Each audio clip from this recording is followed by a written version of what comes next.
So అండి everybody good morning. So మనం ఇప్పుడు మంత్రాలయం టెంపుల్కి వచ్చాం. సో అపోజిట్గా అనిపిస్తుంది కదా, అదే మంత్రాలయం టెంపుల్. సో ఎగ్జాక్ట్లీ దాని అపోజిట్లోనే లాకర్ ఉంది.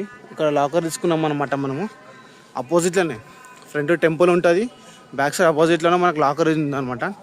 సో మీకు ఇంకా ఈ బ్యాక్ సైడ్ ఉంది కదా, దీని పక్కకి ఇది కూడా సత్రం అనమాట. సో 100 రూపీస్ తీసుకుంటా అంట రూమ్కు. కాకపోతే మాకు టైం లేదని చెప్పేసి మేము లాకర్ తీసుకున్నాము. సో ఫ్రెష్ అప్ అయిపోయాము, ఇప్పుడు రెడీ అయిపోయాము, దర్శనానికి వెళ్తున్నాము. సో మొబైల్ ఫోన్ కూడా అలౌడ్ ఉందంట దీంట్లో. ఇప్పుడు దర్శనానికి అయితే ఒక 1 అవర్ టైం పడుతుందని చెప్పారు వాళ్ళు, ఇక్కడ లోకల్ అడిగాను. సో అయిపోయాక మనం టెంపుల్ వెళ్ళాలని చూసుకుని నేను కూడా ఫస్ట్ టైం రిసీవ్ వచ్చాను అనమాట ఇక్కడికి. సో చూడాలి టెంపుల్ ఎలా ఉందో. కుదిరితే లోపల కూడా వీడియో తీస్తాను, ఒక మెయిన్ గుడి తప్ప మిగతాను వీడియో తీసి అప్లోడ్ చేస్తాను నేను కూడా మీకు.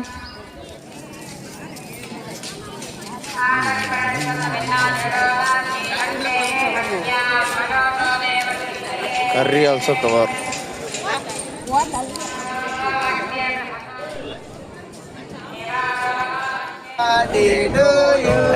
Thank you. సో ఇవాళ నా బర్త్డే అనమాట, అందుకే దర్శనం. ఇప్పుడు వచ్చేసి మనం మంత్రాలయం టెంపుల్ లోపల ఉన్నాం, దర్శనం క్యూ లైన్లో ఉన్నామన్నమాట. మనం దర్శనం చేసుకొని బయటకు వస్తుంటే రైట్ సైడ్లో మనకి ఇలా ఉంటుంది. సో ఇవన్నీ గుడికి సంబంధించిన అనమాట.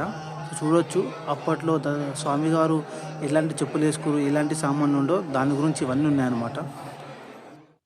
ఇక్కడ చూడు రాముని విగ్రహంతో పాటు కుర్చీ కూడా ఉంది. ఇక్కడనేమో మళ్ళీ రాఘవేంద్ర స్వామిది కూడా ఉందన్నమాట. కింద సింహాలు మొత్తం వెండితో చేసింది ఉంది. నాకు తెలిసి ఇవన్నీ మన బ్రహ్మోత్సవాలు అటువంటి ప్రోగ్రామ్స్ చేస్తారు కదా, ఆ టైంలో ఇవన్నీ ఊరేగింపులో వాడతారు అనుకుంటా.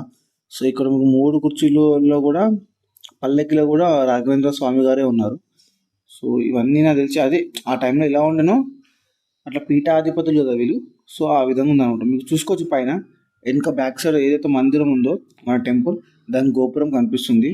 సో దీని నుంచి చూస్తే క్లియర్గా అదే ఉన్నట్లు అనిపిస్తుంది అనమాట మనకు.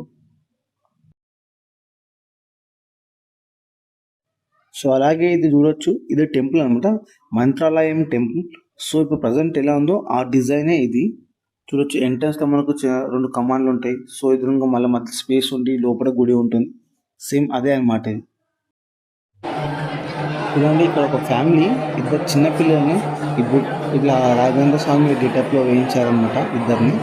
సో ఇది చాలా క్యూట్గా ఉంది. సో ఇంకో పడుకున్నాడు, ఇంత క్యూట్గా అనుకుని చాలా క్యూట్ ఉంది. అక్కడ ఉన్న పబ్లిక్ అంతా కూడా అట్రాక్ట్ అయిపోయింది అనమాట. వాడు చాలా ఎంకరేజ్ తీసుకుంటారు, అంత ఫోటోలు కూడా దిగుతారు అందరు. సో నాది మా ఫ్రెండ్ గారి దర్శనం కంప్లీట్ అయిపోయింది. సో కూర్చున్నాం అనమాట. మా ఇంట్లో చూడండి చిన్న దత్తాత్రేయ స్వామిలు ఇద్దరు పిల్లల్ని బలిగా రెడీ చేసారు అనమాట.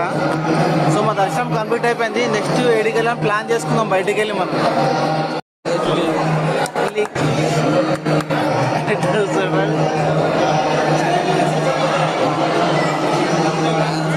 సూపర్ వచ్చింది.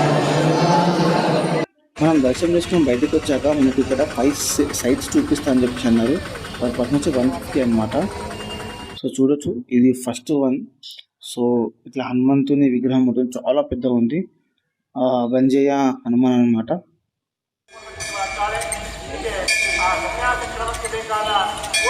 సో నెక్స్ట్ ఇక్కడ నుంచి మనం సెకండ్ విజిట్కి వెళ్తున్నాము, సెకండ్ సైట్కి అనమాట. సో ఈ ఆటోలో 7 మెంబర్స్ని కూర్చొచ్చుకున్నాడు. పర్ పర్సన్ వచ్చేసి 150 రూపీస్ తీసుకుంటాడు. సో 5 సైట్స్ చూపిస్తాడు. ఇతనే డ్రైవర్ అనమాట. సో మాకు చాలా బాగానే చూపిస్తున్నాడు.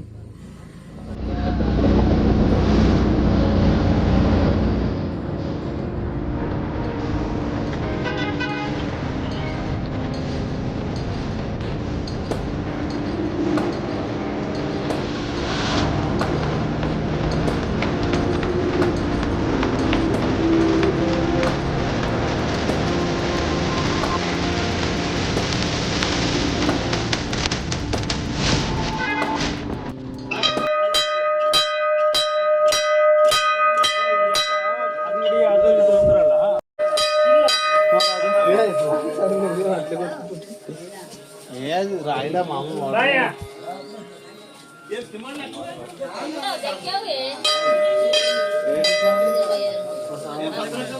సో సెకండ్ సైడ్ వచ్చేసి మనము నరసింహస్వామి టెంపుల్కి వచ్చాం. సో రాళ్ళ మధ్యలో ఉందన్నమాట, చాలా బాగుంది.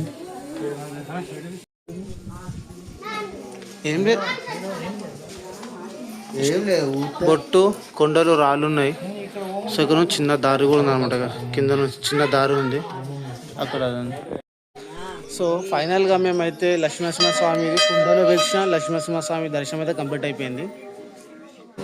సో ఇది వచ్చేసి ఇప్పుడు ప్రజెంట్ అయితే మన రాఘవేంద్ర స్వామి గారు ఉన్న ప్లేస్లో ఉన్నాము. సో ఇక్కడ మీకు ఏది ఫోటో కనిపిస్తుందో ఇవన్నీ అప్పుడు జరిగినాయి అనమాట. సో దానికోసం అనేది నేను లోపలికి వెళ్ళలేదు. సో బయట నుంచి ఇలా విజిట్ చేస్తున్నాను. ఇంకో మ్యాజిక్ చూపిస్తాను మీకు. ఇక కింద ఒక చిన్న ఎండ కనిపిస్తుందా, మీరు అది నుంచి చూసిన ఎవరికి అర్థం అవ్వట్లేదు. ఏది బృందావన్ అది ఇప్పుడు తెలుసు. తానం చేయాలి. వావ్, మస్తు అనిపిస్తుందా? పోవచ్చురా కానీ తామం గీములు పోతుంది.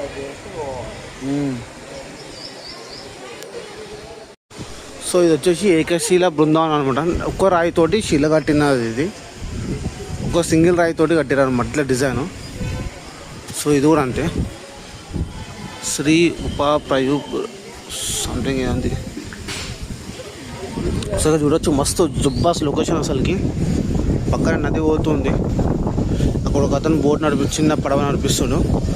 చాలా సూపర్గా ఉంది, వాటర్ కూడా చాలా క్లియర్గా ఉన్నాయి.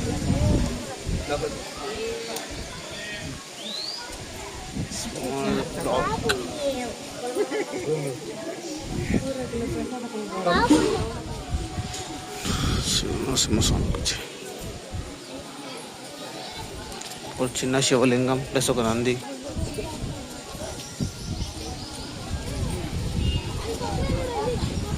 ఇక్కడ వాటర్ లొకేషన్ చూపిస్తాను, చాలా బాగుంది.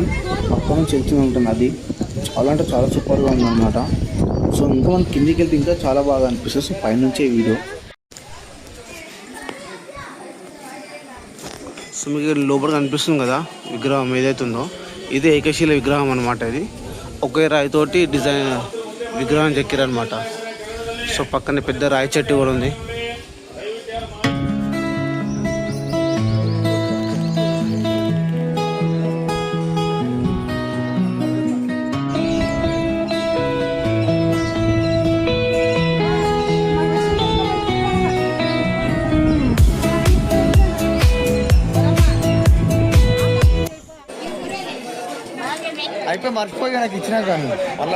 సో మనకు టెంపుల్ ఉంది ఏదైతే ఉందో, టెంపుల్ నుంచి లెఫ్ట్ సైడ్ వస్తే ఇట్లా కొంచెం స్ట్రైట్ రావాలి.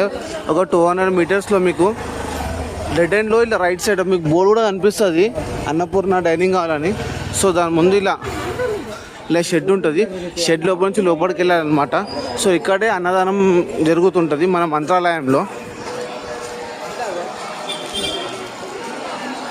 Gate number 25. ఇక్కడ 11 o'clock నుంచి 2 o'clock వరకు ఉంటుంది.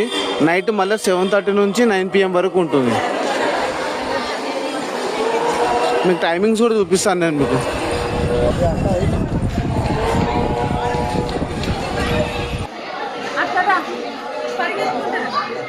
సో మనం ఇప్పుడు వచ్చి అన్నప్రసాదం లోపలికి వచ్చామన్నమాట. ఇక్కడ ఏంటంటే మనం ప్లేట్ తీసుకొని అక్కడికి వెళ్ళి లైన్లో నించొని అన్నం పెట్టుకొని కింద కూర్చొని తినాలి.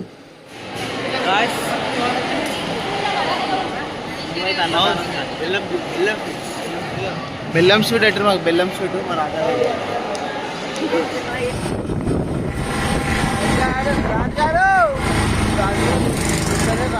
సో మాకు దర్శనం మొత్తం కంప్లీట్ అయిపోయింది.